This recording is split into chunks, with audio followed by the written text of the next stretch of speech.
ফজরের নামাজ বহুত গুরুত্বপূর্ণ।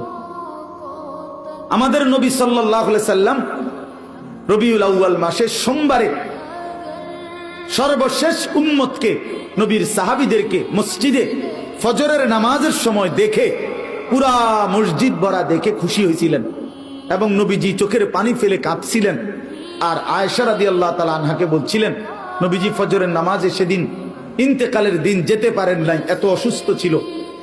তো হুজরাত থেকে তাকায় তাকায় দেখছে সাহাবীরা ফজরের নামাজ পড়তেছে, সবাই মসজিদ ভরা।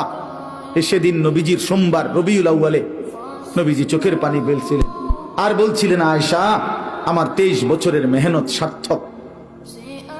23টা বছর আমি চোখের পানি ফেলছি, রক্ত ঝরিয়েছি, তায়েফে পেটে পাথর বাঁধছি, বিনিময়ে আমি যেমনটা চেয়েছি আমার সাহাবীদেরকে তেমন দেখলাম। ফজরের ওয়াক্তে মসজিদ ভরা দেখলাম। এরপরেই নবীজি আল্লাহর কাছে বলছে, আল্লাহ আল্লাহুম্মা রফিকাল আলা, আপনি বন্ধুর কাছে আমি যেতে চাই। এই সেদিন জোহরের আগেই সোমবার দিন আল্লাহ রাসূল সাল্লাল্লাহু আলাইহি ওয়াসাল্লাম ইন্তেকাল করেছে। এটাই বিশুদ্ধ ইতিহাস। এজন্য নবী সাল্লাল্লাহু আলাইহি সাল্লাম উম্মতকে শেষ কোন নামাজে দেখছেন? সবাই বলেন, সবাই বলেন। সেই উম্মত যখন